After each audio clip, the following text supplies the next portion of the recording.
آپ نے یہ کیا کیا؟ آپ کو اپنا تیسرا بیٹا یاد نہیں رہا؟ آپ نے تو مجھے بالکل ہی بھلا دیا۔ نہیں بیٹا، میں نے تمہیں نہیں بلایا، تمہارا حصہ میری پوری سلطنت میں سب سے زیادہ ہے۔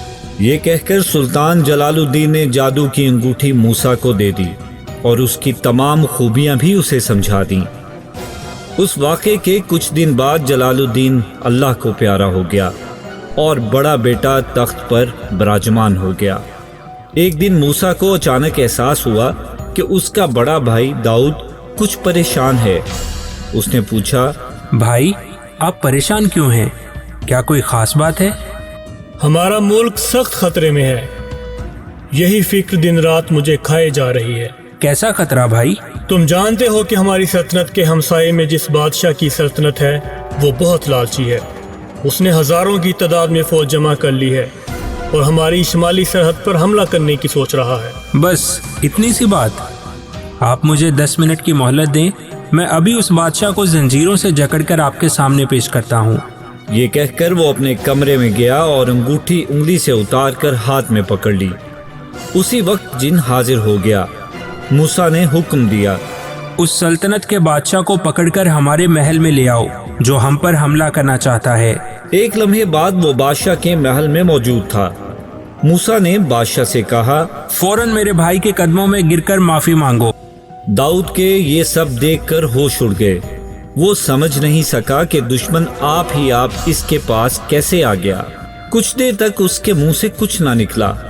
داؤد کو محسوس ہوا کہ یقیناً موسیٰ کے پاس کوئی جادوئی طاقت ہے اور وہ اس کے بلبوتے پر جو چاہے کر سکتا ہے۔ تخت پر براجمان دونوں بھائیوں داؤد اور ابراہیم نے طے کیا کہ ہمیں یہ راز معلوم کرنا چاہیے کہ موسیٰ کے پاس کون سی جادوئی طاقت ہے۔ انہوں نے اس کی کھوج لگانا شروع کر دی اور آخرکار یہ جاننے میں کامیاب ہو گئے کہ موسیٰ کے پاس جادوئی انگوٹھی ہے جس سے وہ کچھ بھی کر سکتا ہے۔ داؤد نے کہا کہ موسیٰ سے اس کی یہ جادوئی انگوٹھی چھین کر اسے مار دیا جائے، مگر ابراہیم نے اس منصوبے کو پسند نہیں کیا اور کہا کہ اسے مارا نہ جائے، صرف اس سے انگوٹھی لے لی جائے اور اسے زندان میں ڈال دیا جائے۔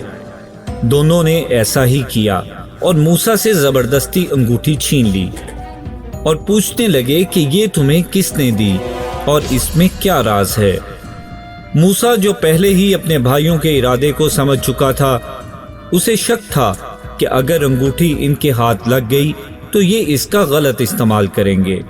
موسیٰ نے اپنے بھائیوں کو اس انگوٹھی کے راز کو بتانے سے انکار کر دیا اور انہیں نہیں بتایا کہ انگوٹھی کا کرشماتی استعمال کیسے ہوگا۔ داؤد کو موسیٰ کی اس حرکت پر شدید غصہ آیا اور اس نے حکم دیا کہ اسے تب تک اذیت پہنچائی جائے جب تک یہ راز نہ اگل دے۔ دن گزرتے گئے اور موسیٰ پر روزانہ تشدد ہوتا رہا۔ دوسری جانب ہمسائے ملک کا بادشاہ جسے موسیٰ نے معافی مانگنے پر مجبور کیا تھا، وہ بدلہ لینے کے لیے پھر سے تیاری کرنے لگا۔ دیکھتے ہی دیکھتے اس نے جنگ کے لیے ایک بڑی فوج اکٹھی کر لی۔ اس سنگین صورتحال پر داؤد اور ابراہیم بہت پریشان ہو گئے۔ ہمیں موسیٰ سے مدد لینی چاہیے ورنہ ہم تباہ و برباد ہو جائیں گے۔ وہ ہماری مدد کبھی نہیں کرے گا۔ مجھے لگتا ہے ہمیں اس سے معافی مانگنی ہوگی اور وہ انگوٹھی اس کے حوالے کرنی ہوگی تاکہ وہ ہمیں اس مشکل وقت سے نکال سکے۔ تم ہوش میں تو ہو؟ یہ ہماری شان کے لائق نہیں ہے۔ ہمارے پاس اور کوئی حل نہیں ہے۔ دونوں بھائی موسیٰ کے پاس جا کر اس سے معافی مانگتے ہیں اور مدد طلب کرتے ہیں۔ موسیٰ اپنے بھائیوں کو مشکل میں دیکھ کر ان کی مدد کرنے کے لیے تیار ہو جاتا ہے اور یہ بتاتا ہے کہ یہ انگوٹھی ان کے والد نے اسے اس کی وراثت کے حصے کے طور پر دی تھی اور یہ نصیحت کی تھی کہ اس سے کوئی غلط کام نہ لیا جائے۔ موسیٰ اپنی سلطنت کی حفاظت کے لیے اپنے بھائیوں کا ساتھ دیتا ہے اور تینوں بھائی مل کر دشمن کو شکست دے دیتے ہیں۔ اب سلطان جلال الدین کے محل میں 2 نہیں 3 تخت لگنے لگتے ہیں اور مضبوط سلطنت کا قیام وجود میں آتا ہے۔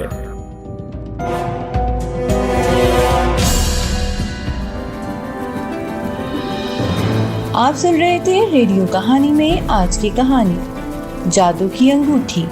مرکزی کرداروں میں شامل تھے عمر مسعود، نوید شہزاد، سلمان منیر اور مزمل اشرف، اور اس کہانی کو پروڈیوس کیا تھا فرخ شیخ، اسد فریدی، سلمان منیر اور ٹیم نے۔